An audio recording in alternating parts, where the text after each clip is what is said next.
welcome to a very special virtual parliamentary briefing organized by Justice for All Canada. Halton is on the traditional lands of the Mississaugas of the Credit, part of the Anishinaabe Nation that extends from the Niagara Peninsula across Hamilton, Halton, Toronto, and the Rouge River Valley. We do thank the Mississaugas of the Credit of First Nations for sharing their traditional territory with us. Today's event launches our special bi-monthly parliamentary briefing inspired by the U.S. model of congressional briefings. And the idea is that these webinars aim to engage various experts in current pressing as well as relevant topics in global human rights. Late last year in August, that 11 men were found guilty and they were convicted for the gang rape of Bilqis Banu, who is a Muslim woman in India.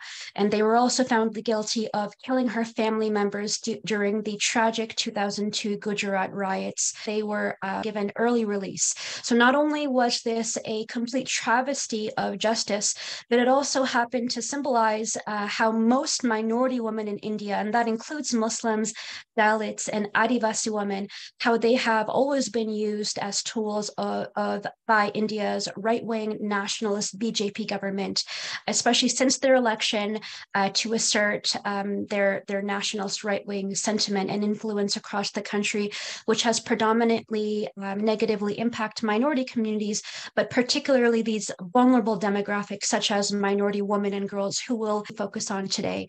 Riya Chakrabarti, who is the policy director for Hindus for Human Rights. Hindus for Human Rights is provides a Hindu voice in the world to advocate for human rights worldwide, as well as helping resist religious nationalism. Riya herself has led efforts to advocate for political prisoners and support conditions to aid India.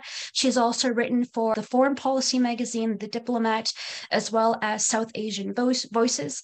Riya has examined political violence in the United States, and her research for the 2009 Democratic protest was published by the Johns Hopkins School of Advanced International Studies in a publication called the Journal of Global Affairs. Riya has also worked at the United States Senate, as well as the World Health Organization. Welcome to the program, Riya. Thank you. My pleasure. Our next panelist is Naila Saeed. She is in Canada.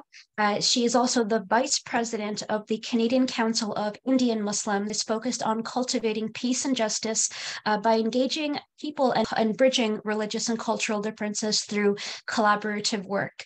Naila also served as the Director of the Canadian Peace and Unity Foundation, and for over the last 23 years, Naila has been selflessly serving the community in Canada and in India in different capacities. And in addition to her involvement with diverse not-for-profit organizations, Naila is also a social and human rights activist in her own right.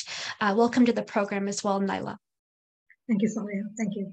And our remaining panelist today is Aisha Chowdhury.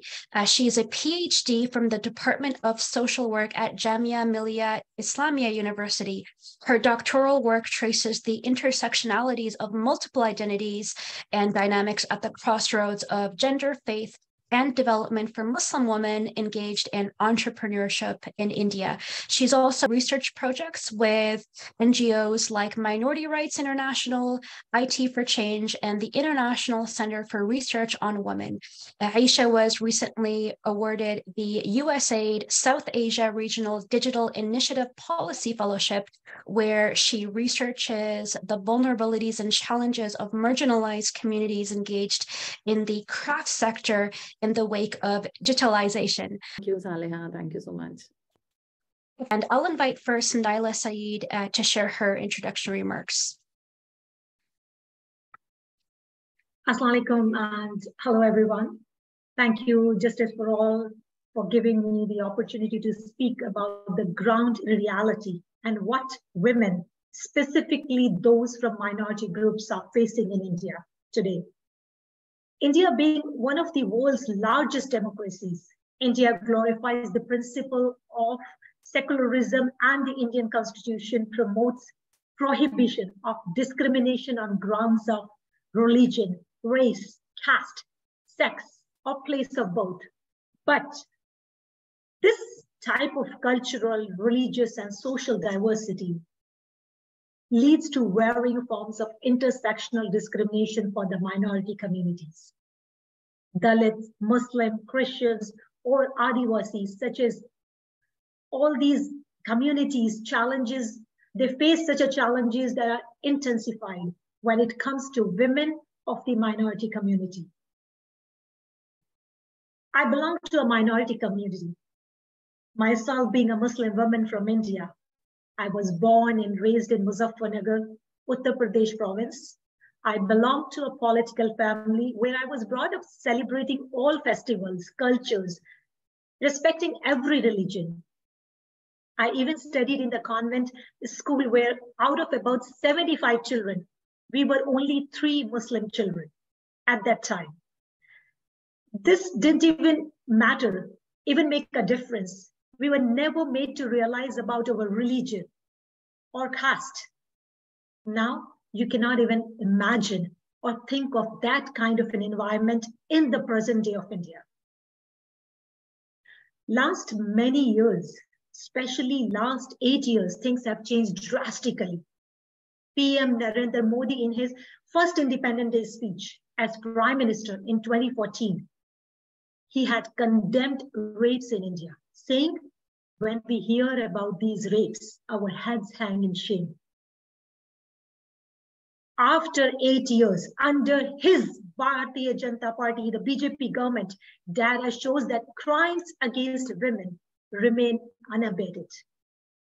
The numbers show a consistent year-on-year rise, except in 2020, that year when the COVID-19 pandemic swept India and a hard lockdown forced the country to shut down for months.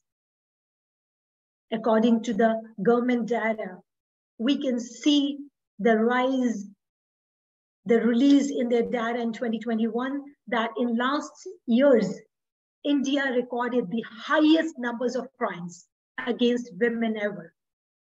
Even more cases against the women from the minority.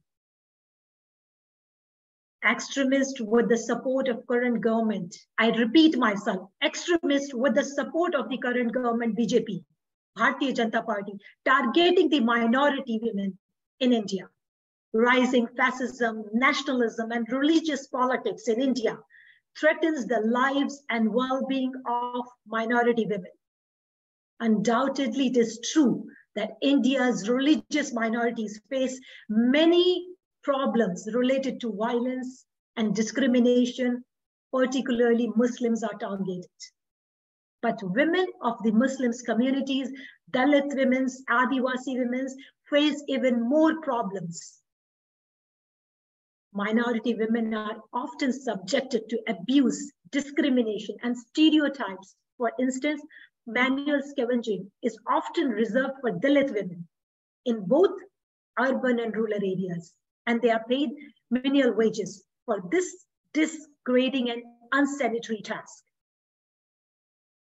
These women are forced into doing undignified and ill-suited jobs and are intimidated if they try to adopt any alternate livelihoods.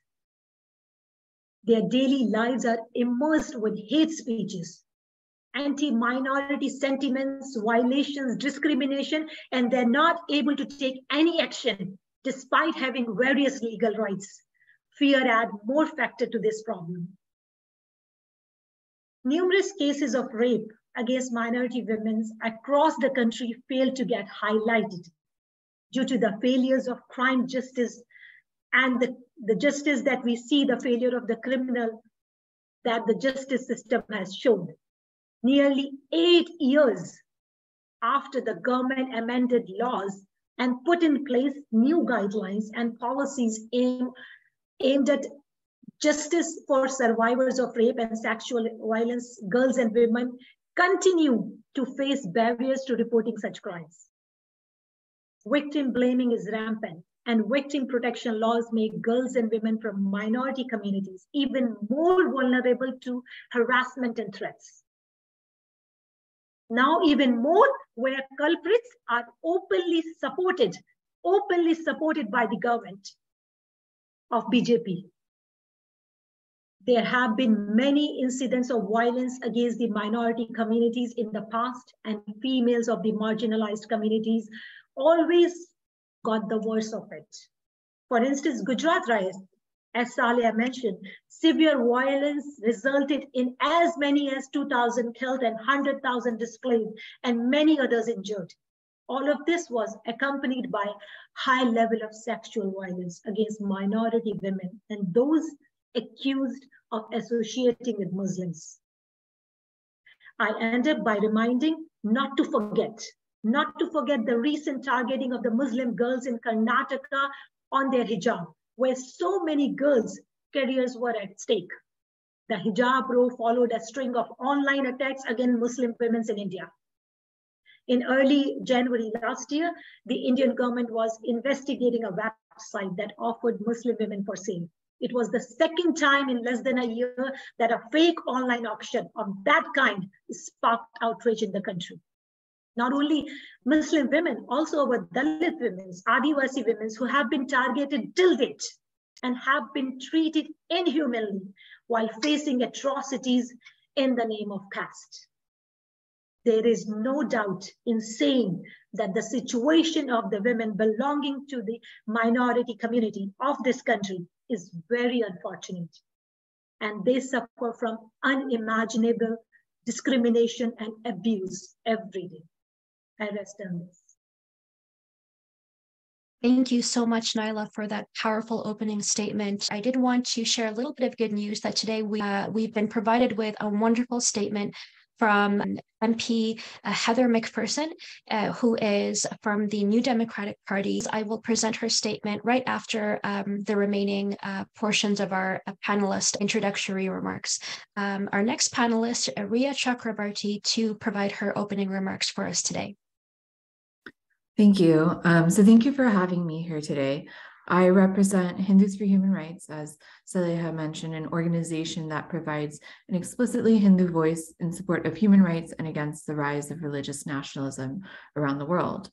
And part of this work requires us to unequivocally stand side by side with our Christian, Muslim, Dalit, and Indigenous or Adivasi partners to denounce the rise of Hindu nationalism or Hindutva. So the Hindutva movement emerged in the early 20th century with the founding of the Rashtriya Swayamsevak Sangh as an alternative to the democratic movement that eventually won India its independence. Hindutva leaders believed that an independent India could only thrive if Indians rallied around a nationalist Hindu identity and were led by a strong authoritarian. Despite their efforts, Hindutva was pushed to the fringes of Indian politics. At the same time, leaders of the movement methodically carved a path to the mainstream, and now India's government is led by a lifelong and ardent RSS supporter, Narendra Modi. In this position, Modi has stacked his government with fellow Hindu nationalists, and together they want to transform India into a Hindu nationalist state. Hindu nationalism is rooted in a sexist and casteist interpretation of Hinduism. This interpretation transforms dynamic gods into paragons of toxic masculinity, while erasing or reducing powerful goddesses to dutiful spouses. Culturally, straight upper caste Hindu men enjoy unique rights, privileges, and immunities. For example, in the 2002 Gujarat riots, Brahmin men sexually assaulted a Muslim woman, Bilkis Bano, and murdered her family. These men had been arrested and given lifetime sentences, but on India's 75th independence anniversary last year, they were released, and Hindu nationalists, including a Bharatiya Janata Party politician, welcomed these men with sweets and garlands, saying they were samskari Brahmin men, or that they were good men because of their caste. And while upper caste Hindu men are empowered to get away with their crimes, Dalit and Adivasi women, who already face the highest rates of gender-based violence, have become more vulnerable. Across India, reported rapes against Dalit and Adivasi women have increased 45% from 2015 to 2020. And in India's most populous state, Uttar Pradesh, crimes against women have increased by 15% in 2021 compared with the previous year. In UP, multiple rape and lynching cases of Muslim and Dalit women have received global attention and sparked protests in India. During this time, the state has been run by the notorious Hindu nationalist Yogi Adityanath. UP and other Hindu nationalist-led states have introduced anti-conversion laws that give magistrates power over approving interfaith marriages. These clauses are aimed to fight supposed predatory conversions of Hindu women by Muslim men, but in reality, these laws deny Indian women the agency to choose who they love.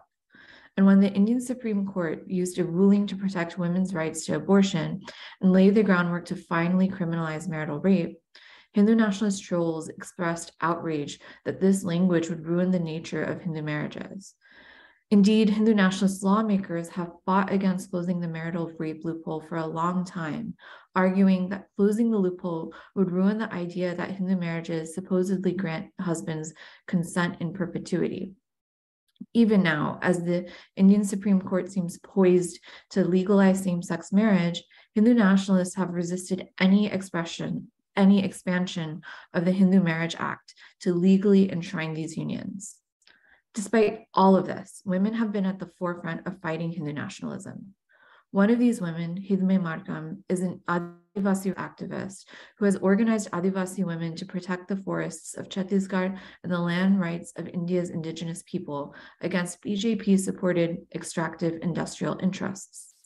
Muslim women like Afrin Fatima have spoken out against the misuse of laws to wrongfully arrest Muslim activists and bulldoze the India.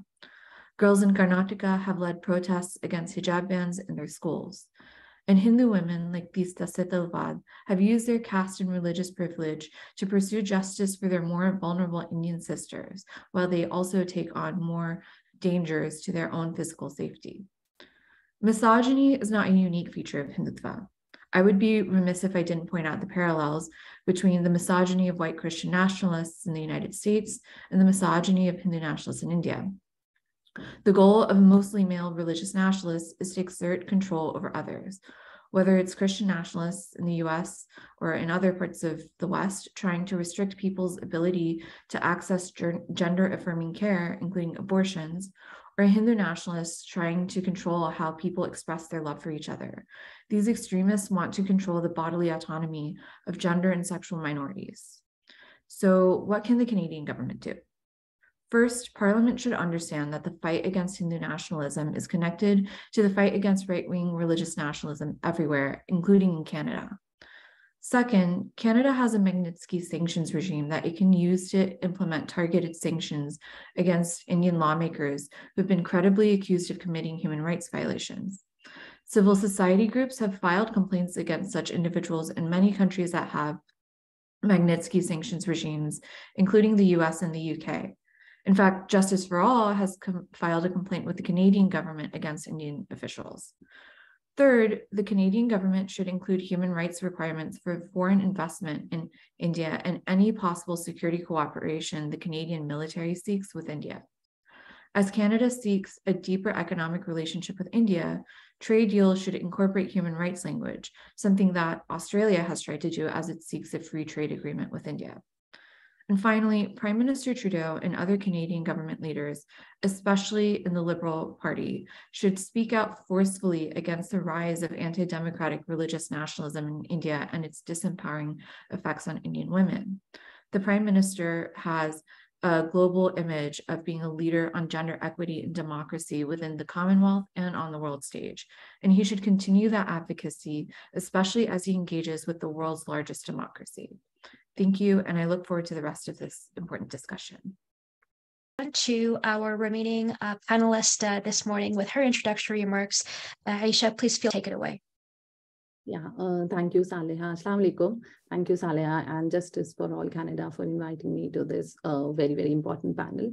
So I will be speaking from the standpoint of a researcher. So I'd like to begin by giving a brief overview of the research that I conducted in late 21 and early 22 on mapping discriminations experienced by women belonging to religious minorities in India. So this research was part of Minority Rights Group and South Asia Collective's larger project on supporting religious pluralism and respect for freedom of religions or beliefs across South Asia. It was funded by European Union.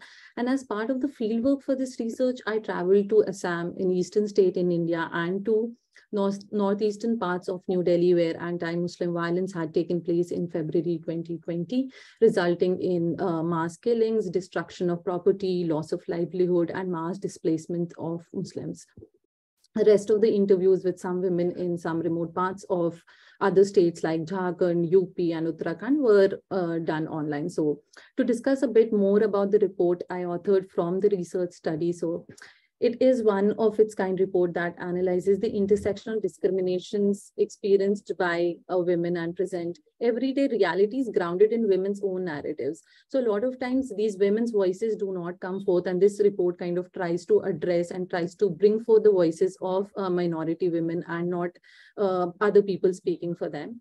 So while my fellow panelists have covered the major events and violence perpetuated against minority communities in India, I'd like to draw attention to the everydayness of discrimination and exclusion witnessed by women in the form of incidents in schools and universities, especially by girls wearing hijab, discriminatory process of hiring, discriminatory access to economic opportunities, increased surveillance, and the threat to practicing one's religion freely in the country. So some of the major themes that the report talks about includes discrimination experienced at educational institutions, schools, colleges, then memories of violence and its consequences on their socioeconomic well-being, and how digital platforms are being used as tools to target women activists and women who are raising their voices against injustice or are critical of government's policies and economic marginalization of the minority women. So one of the major themes of the research was economic marginalization of minority women, and I'd like to elaborate a bit more on this theme. So the economic marginalization of minority communities and especially minority women is a tool to deny them avenues for empowerment. So limiting the job opportunities, discrimination at the workplace, stereotypes, harassing them mentally. There have been reported incidents of women being denied jobs for wearing a headscarf. And even when they cross that barrier and they get the jobs, any display of religion is frowned upon. And in several instances, young women shared that they are coerced to participate in discussions on topics of Taliban, Pakistan, how Islam promotes violence, etc. at the workplace, which the topics that these women do not find comfortable discussing. And then on the other hand, the economically poor Muslim women who are working as domestic helps and caretakers are forced to change their appearance and adopt a more Hindu get-up to get work in non-Muslim societies. So they often have to change their names, and even the companies assisting them in getting work recommend them to do so. So these Muslim women posing as Hindus are usually in menial and contractual, very low-paying jobs where the identity proofs are not very strictly sought. So there have been few recent cases where Muslim women who had changed their names to get work were targeted and attacked after their religious identity was revealed.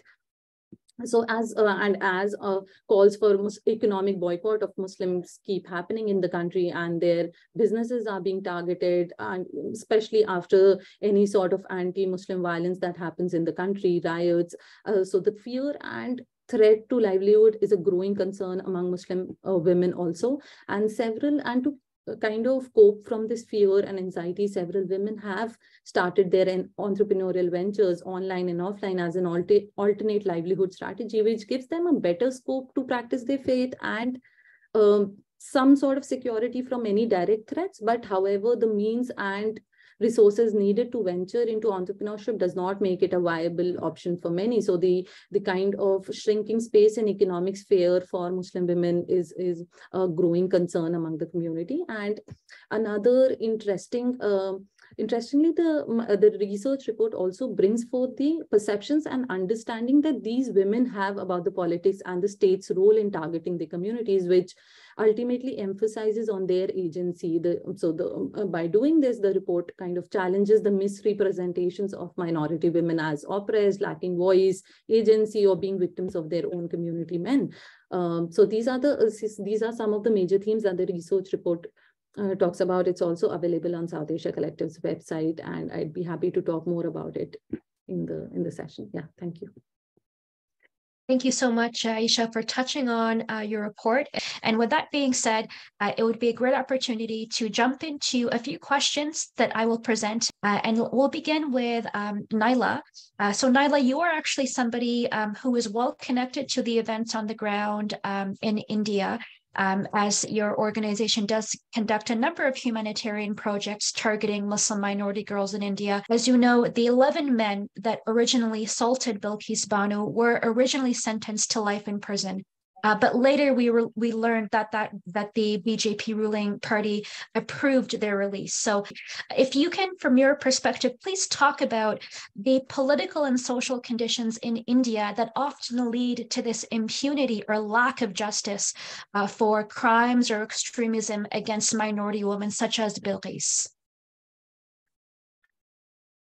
You're rightly said here, Saleha, that someone need not to go too far to understand the plight of Muslim women in India under the BJP rule. The humiliation and injustice that Muslim women are being subjected to can easily be gauged by some major incidents in the recent past, such as we all mentioned, the release of the rapist of Bilkis Banu, who are the murderers of her family members also. The state government of Gujarat, as well as the central government, were directly involved in passing the order of their release. So there are many similar cases that the government has set up the same examples of supporting the criminals. This case is alone, and this one, the Bilkis case is alone, is enough to highlight the unjust and bigoted behavior of the BJP government towards the minority women in India. And a couple of other incidents that we have seen it in past, whether it's a Sully Deals, Bully Bite, where 40 prominent Muslim women were subjected to crime humiliation. And they were extreme humiliation and derogatory remarks that were posted on the social media. And what happened at the end? The creator of that app was arrested after the outrage, but released on bail, and no action was taken against that person. Muslim women activists who have raised their voice against this injustice had their homes bulldozed and subjected to constant abuse on the social media. So we have seen that there has been openly support of the criminals, that the BJP coming out openly welcoming those rapists, those criminals, those that they are doing any such an atrocities against the minority, and especially against the minority women. They have always been welcome under the BJP banner. Thank you so much for such a nuanced and detailed answer. Ask Ria, our next panelist. Ria, you mentioned the Indo-Pacific strategy, but unfortunately the US strategy, as well as the Canadian one, lacked a commitment to global human rights within India as being one of the biggest or most significant regions in the Indo-Pacific. In your perspective, why do you think the United States and Canada continually fail to make human rights a part of their narrative with India? Because we know that that is not the case with China. Yeah, so there's a few parts to this, and I can speak more to the US is why the US is so hesitant versus maybe Canada. Hopefully some of this is also relevant. So the US is part of its Indo-Pacific strategy is this configuration called the Quad, right? And that includes Australia, South Korea, or not South Korea, Australia, Japan, India, and the US as 4 major military powers to combat the rise of China in the Indo-Pacific. So the way President Biden has marketed the Quad has been as an alliance of democracies against China. Of course, as we've heard here today, India's democracy is fragile at best. And this is not necessarily, like, the rhetoric doesn't match the reality. However, there's 2 parts of why lawmakers in DC, and I assume in Canada as well, are worried about pushing too hard on human rights. One is that there's this fallacy that there's you have to choose between human rights and security cooperation or economic cooperation. And if you push too hard on human rights, then India will start cooperating more with China or with Russia against the US. As I've explained to people before, and as your colleagues in the US have explained to lawmakers, this is a false choice. India will always need to find a way to combat the rise of China because its own border with China is a disputed border. And so this is a true national security question for India to find ways to partner with others to make sure China isn't as belligerent. And so there are ways then to actually integrate human rights into the way the US supports India's security assistance. In the US, we have laws that require the Department of Defense and the president to evaluate whether or not money given to security partners will be used for human rights violations. And so in Canada, I don't know if those laws exist, but if they do, the Canadian government should use this to review any security assistance it wants to give to India, and if not, to actually have those laws. And on economic cooperation, again, Australia, Japan, Canada, these are all like major economic partners for India. And so all of these countries have to think about like, what are the economic incentives to conduct business in India and not be afraid to include human rights in that, because economic cooperation that Canada has with other countries includes human rights concerns. There's no reason to be scared of that. And then finally, I think like Australia is doing this, right? They have a human rights clause in their free trade agreement that they want with India. And there are patterns and opportunities and examples of countries that have incorporated human rights as they seek deeper like economic or security cooperations. The US, not sufficiently, I would argue, but does do this with Saudi Arabia. It's a major security partner, but Congress talks about the concerns about human rights. So it's not impossible. It is actually quite possible. So Canadian MPs, American lawmakers should do that with India. Thank you so much. As a result of the National Register of Citizens, or the NRC, in 2019, over 1 million people in Assam state, most of them Muslim, had found themselves stateless, effectively. And this led to the very first genocide alert for minorities in India.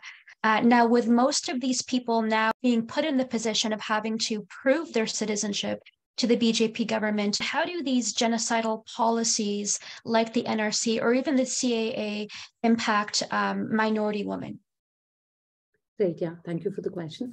So in the context of Assam as well, the Hindutva project is not new. So it dates back to like 1940s, where it's discourse on immigration and the entire discourse of threat to the nation. So while the Assamese nationalism saw illegal migrants as a threat to Assam's ethnicity, the fact that one particular religious identity was being threatened points to the exclusion of Muslims from the entire purview of citizenship rights. So for instance, the Hindus migrating from Bangladesh were seen as refugees who were forced to take shelter in Assam. But on the same hand, Muslims who were migrating were seen as a threat, who were trying to infiltrate the state to make it a Muslim-dominated state. And this has been an ongoing issue, which was further escalated by the BJP government coming to power with a massive majority. So, and important thing to note in Assam's case is again the gendered aspect of citizenship and exclusion, where women are more likely than men to lack access to documentation, and as a result are disproportionately affected in the citizenship process, especially those from poor and marginalized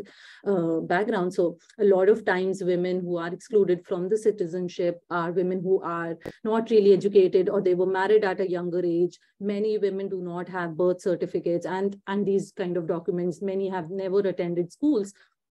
So the major issue then that arises is that women are able to produce the documents that are required for proving their citizenship, but they're not able to prove their lineage with their fathers or their ancestors. That is a very mandatory requirement. So a lot of times when these women approach these tribunals and courts, so they have to prove their lineage to their fathers and ancestors, and because of the discrepancy in the documents, they're not able to do so. The process of proving citizenship does not take in any cognizance of the prevalence of gender discrimination and inequality in the Indian society. Rather, it further marginalizes women. So it kind of creates an added burden on women who have to manage their household. They have to work to meet their expenses, and then also engage in the tiring process of proving their citizenship, which takes years and years. So the exclusion in citizenship, declaration as foreigners, and subsequent incarceration that Muslim women have witnessed in the state of Assam has a profound impact on their physical and mental well-being. So they experience trauma, anxiety, and a lot of women shared even suicidal thoughts. So, and in this entire process, women are actually made to experience statelessness even before the actual process or the final verdict is declared. So they are not entitled to any public goods and are in fact barred from accessing any welfare schemes. So yeah, it is a very kind of an issue that really, really needs attention of the international community, advocacy organizations. Thank you so much. But in your perspective, can you describe very generally just the social or economic challenges faced by Indian minority women and their communities? Sure, Salia. Definitely myself coming from that kind of a particularly the state that has been mostly affected with the government of last 8 years, how the government has been moving, the BJP government. India as seen as shining example of the secular state, but in reality, we can see how the BJP government have supported and promoted the Hinduism and extreme hated, and how they supported the RSS ideology. So in the ground level, these minority women are facing a tremendous injustices and tremendous the policies that they are not implementing. Actually, there's so much like constitution on the ground level that protects the minority women, and the Constitution of India provides various provisions that guarantees the right of the country's diverse population, including their rights to religious freedom. But with this constitutional provision regarding the freedom of religion and the rights of religion minorities, there are various laws mentioned under the Indian Penal Code and Code of Criminal Procedures that promotes the interest of the religious minority communities and provides them protection against communal violence and guarantee life and security for all citizens. But the question is, are we implementing this? Are we implementing these laws countrywide, and especially in the states that we have seen? Article 14, Article 15, Article 16, Article 25, 26, 27, 29, 30. There are so many laws already to protect the minority women, but we have seen in last 8 years, the government has only played with the emotions of the people of India in the name of religion, and promoted hate, deviated Indians from the real issues. Minority women have been facing systematic discrimination, prejudice, mob lynching, violence, despite constitutional protections. And on the other hand, the mainstream media in India is only there to keep the government image clean and not to talk about what's happening in India on the ground level, on the ground, and the reality on the ground level. How do you think the UN, what kind of role do you think that they can play in ending the persecution of Dalit and Adivasi women, especially because these feminist policies that are, especially in Canada, don't often extend to Dalit and Adivasi women in India. And we know that few people are aware of their continued exploitation across key states in India. Yeah, so the UN, is a pretty symbolic institution, as you said. So there's two parts to this. One is right now the special rapporteur on, I believe, racism is actually a Dalit woman. And so in her role as the special rapporteur, she's able to elevate the issues that face specifically the Dalit women, but people who experience casteism, and how to tie that with the way other people have talked about racism in the past, whether that's Black activists here in the US or people of color in Canada, the UK, Australia as well. As far as Adivasi rights issues go, the UN has, I believe, an agency that works on Indigenous rights. The UN Human Rights Council also has a special rapporteur mandate on Indigenous rights as well. And so civil society groups who work on global Indigenous rights are able to bring in Adivasi rights into that forum. So for instance, one of the largest Indigenous rights groups in the world, Survival International, has started doing a lot of work on Adivasi rights. And for those of us here in the Western Hemisphere, a lot of the fights that Adivasi women particularly are coming up against are very familiar to us, right? Whether it's land rights activists fighting for the protection of the Amazon in Brazil, or risking political violence from the state in Central America, or gender-based violence that Native women and First Nations women face in the US and Canada. All of those issues are things that Adivasi women are also facing. And so the UN provides a forum for all of these Indigenous voices from around the world to come together and learn from each other and speak to each other. And I think that is like really the best thing. And for activists, regardless, Indian women and other people trying to fight Hindu nationalism, one of the most powerful tools that they have is to learn from other people, and especially from other women who are fighting religious nationalism around the world. Again, we've seen that across the Western Hemisphere with like the fight to protect or fight against banning abortion. But we've also seen that with like women in Iran who are fighting for their right to choose how to dress, and Indian women, Muslim Indian women, who have also shared their own lessons about like the hijab ban. And so the solidarity is happening organically. The UN gives all of these women a place to do it, like a forum to meet each other and do this in a more powerful way. Thank you so much for sharing that. Especially being a researcher, how do you think researchers and activists and leaders in India are working to challenge, especially the gendered impact of the BJP's anti-minority policies? So, for example, the exclusion of Muslim women from equal citizenship, or, for example, the mob lynching faced by Dalit males predominantly, but particularly impact that mob lynching might have on Dalit families and Dalit women. Yeah.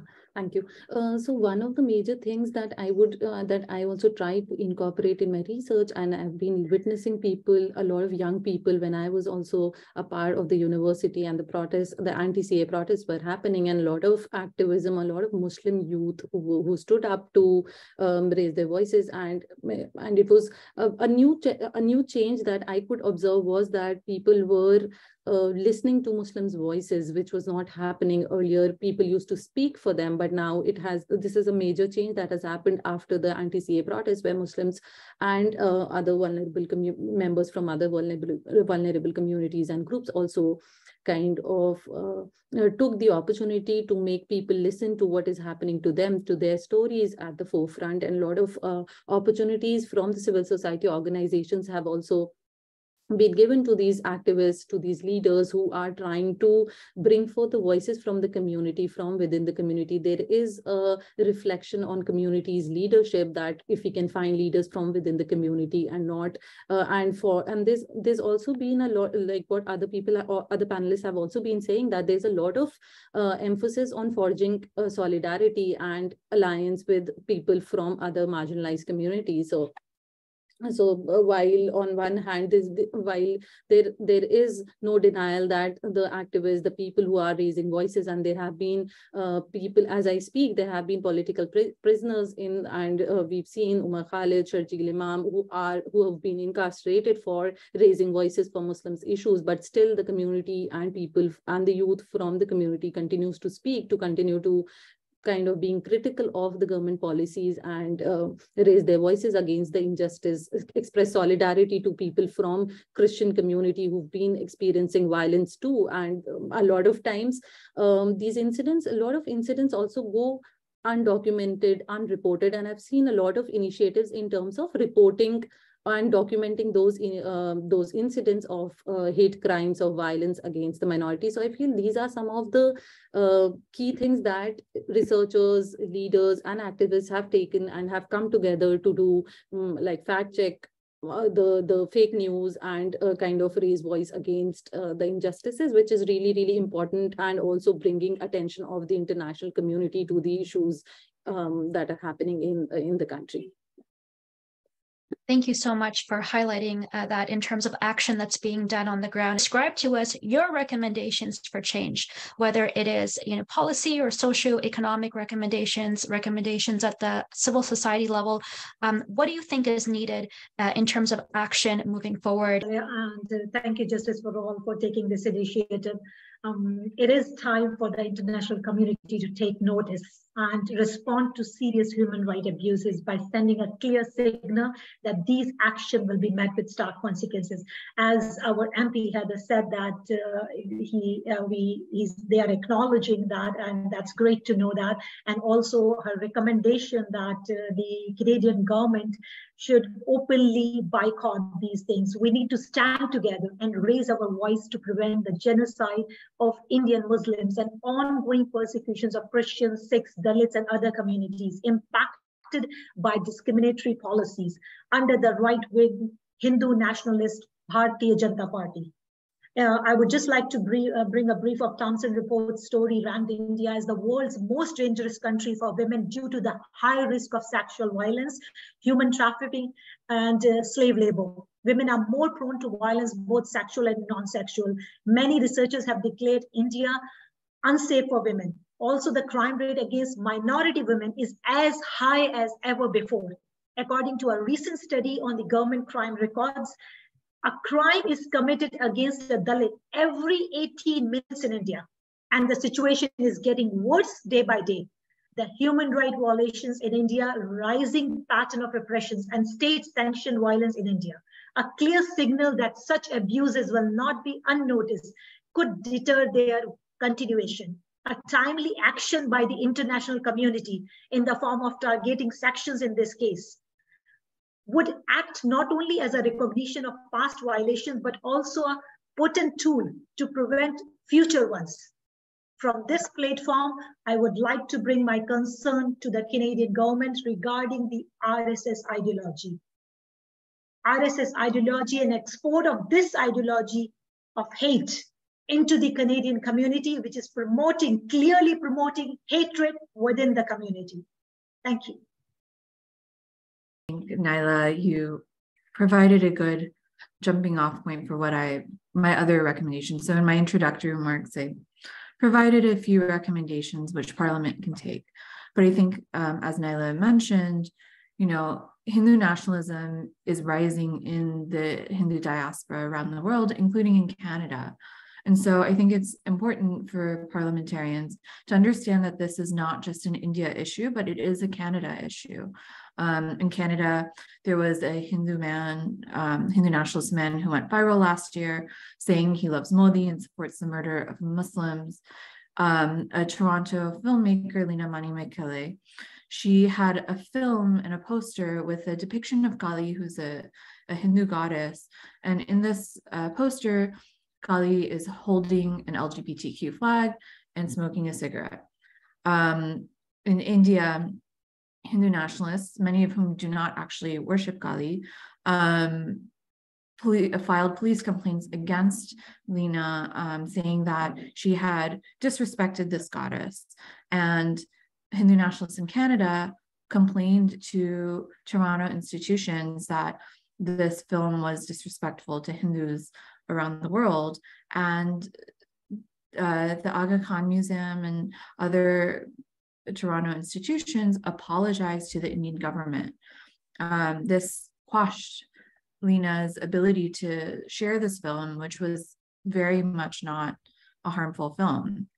And then there's actually a parliamentarian that has been on our radar a bit, Chandra Arya of the Liberal Party, who has been using his platform, one, under the guise of forwarding the rights or the interests of the Hindu Canadian community, as in like having a declaration of November as Hindu Heritage Month, which is fine, but he has used this to then forward Hindutva ideologies within Canadian Parliament.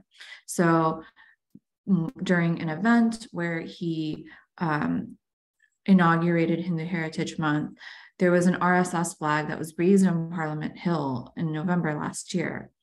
And this is reflective of the level of Hindu nationalist fear that is seeping into the South Asian Canadian community and the South Asian community outside of India. People don't want to speak up because they're worried that their friends, that their community may stigmatize them for speaking out about Hindu nationalism. They don't want to lose their jobs. They don't want to face the possibility of not being able to return to India based on visa bans or other ways of being deported. And this is not just a phenomenon in Canada. This has happened in the US and in Leicester, where there was a Hindu Muslim riot, and in Australia as well. So all of this is to say that like one of the ways that grassroots groups, parliamentarians should take note that this dynamic is happening, that Hindu nationalism is now seeping into immigrant communities. But for those of us who are not in the Canadian government, use this opportunity to join with groups like Justice for All, CCIM, and Hindus for Human Rights. We want a Canadian chapter, like join us in advocating to lawmakers about why these fights are connected and why they're important to take note of. So as a researcher, I feel that it is like, I'd like to reiterate that I feel that it is extremely important to document the incidents and create a kind of a database, as many times several incidents go unreported and undocumented. So it's very, very important to document these stories and bring forth the voices of the minorities under threat. So, and the discrimination experienced by Muslim women is multi-pronged. It is continuous, and its degree, nature, and frequency is far grave. So I'm not very sure about the policy level changes, but as someone living in India, I can actually recommend for civil society organizations based in Canada or in other international organizations, human rights organizations, organizations that are working on advocacy. So, the some of the micro and macro level strategies that these civil society organizations can undertake, including conducting more research studies, adopting a gender lens, training of the workers at the grassroots who are directly working with people, with women on socio-economic and psychological aspects by respecting their gender and religious sensitivities. So, like in case of Assam, there is a lot of need of offering legal support. The whole legal process takes a lot of financial resources, and a lot of times women lose the cases to prove their citizenship because of the lack of resources to fight the cases. So if some intervention can be made in that aspect, and like while several international activists and members of civil society organizations have described the situation in India as impending a genocide, and yet the international community has not been able to do much about the prevalent human rights violations in India. And I'm glad that organizations like Justice for All Canada are creating advocacy groups with creating advocacy programs with the parliamentarians, and hopefully there can be some measures which can kind of bring forth the incidents that are happening in the international community. There can be more debates on it, and more pressure on the government to kind of take action on these issues. Yeah. Many thanks to our speakers today. I wanted to conclude by touching on recommendations by Justice for All Canada, especially through Canada's Feminist International Assistance Policy. We call on the Canadian government to begin to unaddress the unacceptable rates of sexual and gender-based violence experienced by minority women and girls in India. We call on the Canadian government to be able to provide better support for local women's organizations and movements on the ground that work to protect, advance, and legislate and improved rights for marginalized women in the region. We also call on the Canadian government to support local activists on the ground who are working to facilitate mental health tools and resources, things like legal aid and justice for minority women and girls in India, especially as this is an ongoing challenge for people like Bilqis Banu. We also call on Canada's Foreign Affairs Department to support training and resources for local organizations to be able to document all instances of extremism, intolerance, and racism, violence, and discrimination, as well as sexual and gender-based violence experienced by many minority women and girls. And finally, we call on the Canadian government to support the research efforts that demonstrate how digital platforms today in India are becoming tools for hate mongering and inciting violence against women from religious minorities, particularly Muslim women.